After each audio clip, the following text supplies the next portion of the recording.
Hello guys, and I feel like one very important topic is missing from our recent updates, and these are Russian losses among the military in Ukraine.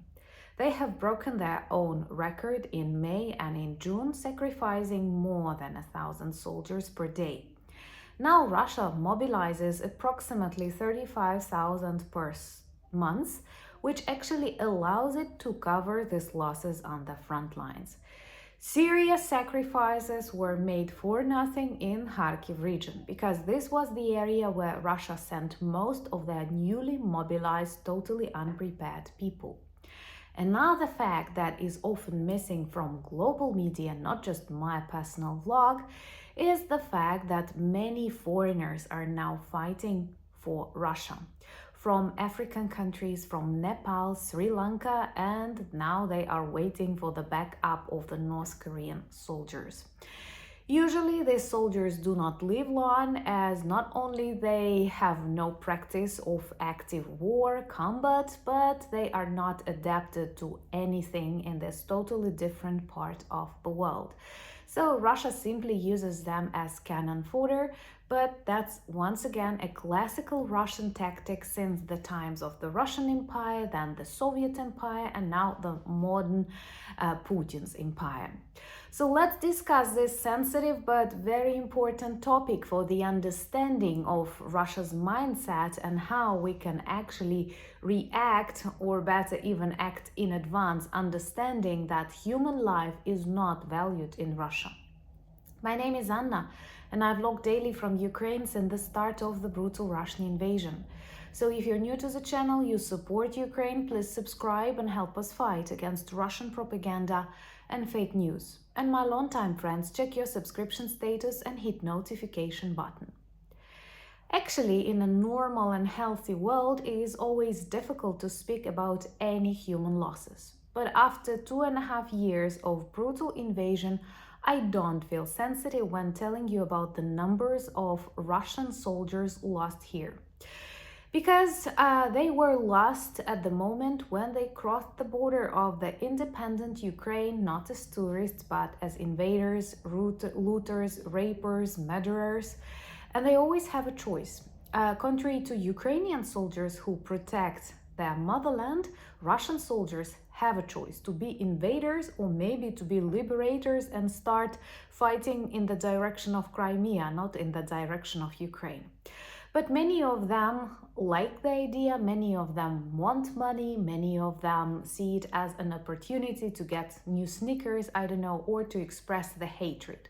Because many of them are filled with hatred. This is very common for Russians, unfortunately. I know many of you kind people want to think that this is just misinformation or something, but Russians do share imperial worldview, and they are ready to sacrifice a lot, including the lives of their children and relatives, for the sake of new territories that they actually do not need. They simply need to create this buffering zone from democracies and like normal countries. So in general, Russia has officially lost 541,000, like more than 500,000 soldiers in this war, and achieved literally nothing except from global isolation, lots of problems inside, but that's the way Russians see their future. And in May and June, with the start of Kharkiv offensive, which became a real failure for the Russian army, they've lost more than usual, breaking their own records and taking Russian meat grinders to a totally different level. And that's why they have started to mobilize more people, and maybe that's one of the reasons why the North Korean troops are heading in the direction of the Ukrainian front lines. If you're new to the channel, remember to join our community, subscribe, and help us share more information about Ukraine. This is the easiest but still very effective way to demonstrate your solidarity with the democratic world. And Ukrainian soldiers have captured, have neutralized many foreign soldiers that are now fighting for the Russian army.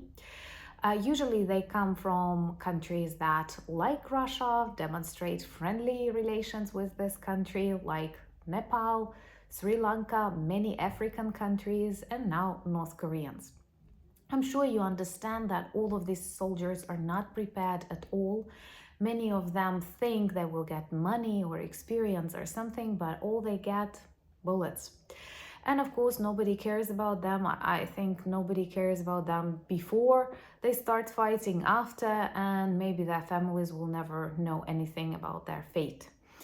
And these people are totally unprepared for war. Honestly, I think it would be difficult even for a NATO soldier, because this is a very, very, very big war, something totally different from, I don't know, conflict with groups of terrorists hiding somewhere in the mountains. This is similar to the Second World War, where there are lots of tanks, lots of armored vehicles, lots of jets in the skies, lots of missiles, lots of drones, something that like no one literally experienced. We don't have a choice, but we do have experience now, and that's another reason to accept Ukraine to NATO in future, because actually we can be useful just on the same level as you can be useful to us, teaching, introducing standards, and providing this methodology. But I'm sorry, practical experience may be more important from our side.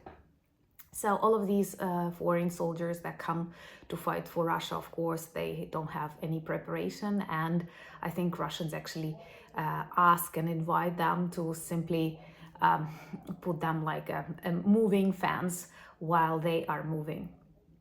And also they have demonstrated total disrespect to the life of their own soldiers. Organizing Kharkiv offensive, they wanted to extend the front lines, so they sent lots of newly mobilized people who once again did not have time to train, did not have time to get used to this fight, and psychologically they were unprepared. And you know, they are riding motorcycles, armored. Can you imagine an armored motorcycle? Of course, it may work for a policeman in a city, but it does not work for a person on the front lines when Ukrainian artillery is working. It can give some dynamics. Of course, they can reach something, but in general, like, we are expecting more of Russian troops on, oh my God, skates, roller skates, or horses, or I don't know, donkeys. And that's why they've lost a lot. Another really awful thing, and you may watch Russian soldiers themselves, especially those terrified new mobilized, share that online, that quite often Russians simply shoot the wounded ones. They don't care about transporting them or saving them, and not just because they are cruel, they are, but also because they understand nobody's waiting for them, nobody's going to send medvac like the ones we buy, we collect money for. NEFO helps enormously with that, and one of my campaigns was actually for a medvac, and I'm proud of that. But like Russians, I'm sure they could like have fewer killed, but they execute their own soldiers.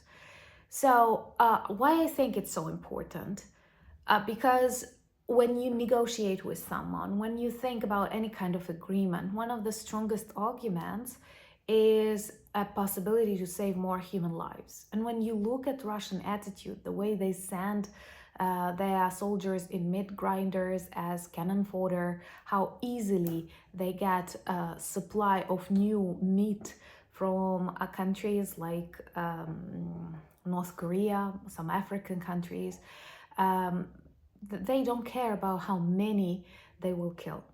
So this central for the democratic world, I think, like normal world in general, like it's the basis of our human life to value other people's lives. It doesn't work in Russia. So how can we, what kind of plans, what kind of strategies can we use? Only defeat. And actually the defeat of Russia is a way to save more Russians too. You know, many people care about civilians that may suffer. I will be honest with you, you know, I'm always brutally honest with you. I don't care that much about Russian civilians, because thousands Ukrainians are killed with Russian missiles targeted in our schools. And for example, today they have shelled a city in Zaporizhia region with no military infrastructure at all. It's a small, let me say, boring town. They have killed 7, including 2 children. You will not read about that in newspapers. It will not attract that much attention as civilians who suffered because of Russian air defense in Crimea. And that's a huge problem because the world has got used to, like, children are killed in dozens per day. In Ukraine, that's okay. But what if a Russian child will be killed? It's bad. It's a tragedy. But we have to blame Russia. Russia is responsible for that. The day Russia exits Ukraine, retreats all of its troops and stays, the war is over. And everyone is alive. So please remember about that. People get killed in Ukraine on a daily basis, among them a lot of children. And if Russia will continue, war will return back to Russia just as it was in the Second World War. Berlin was bombed. Civilians died. Who is to blame? Allies? French? English? American? No. Hitler. And I know Russian trolls will ask me about Ukrainian losses. I assure you, they are not that big as Russians, of course, but they are too big because we did not deserve this war. We did not provoke this war. We did not want this war. And Ukraine is losing its best people when Russia is executing, I don't know, perhaps it's worst people, because you have to be very evil to come to a country knowing it's a good country like your neighbor living its life with no reason, and to come and rape and loot and destroy. So the good thing is that Russia breaks its records, losing its soldiers on the front lines. It mobilizes like crazy, and maybe one day will reach this peak and people will start protesting. Maybe this mobilization wave will finally come to St. Petersburg, Moscow, or else. But at this moment, it uses really poor people like from North Korea. And I know lots of vloggers talk about this cultural shock they will get when they will come to Ukraine with, I don't know, chocolates available. Even in this army lunches of Russians that are really bad. So that's tragic. That's a tragic moment in history, and it's extremely important to understand that with such people that do not take human life for anything, the only way is to defeat them, then to de-zombify them for decades. But once again, if you care about these Russian lives, the best way to save those Russian lives is to defeat the Kremlin. And then lots and lots and lots of work. Remember to join me on Instagram, X, Thread, and Discord. We have a beautiful merch shop. All the links that you need are in the description of this video. Thank you for buying me coffees, becoming my patrons and sponsors of the channel. I am very grateful for that. And I'm also very grateful for all the work and conversation that you hold in your countries, especially in such challenging times. In this like this election year, it's not the best timing, you know. I'm very worried, but I know we stand together, and this means a lot to me and to all the Ukrainians. Slava Ukraini!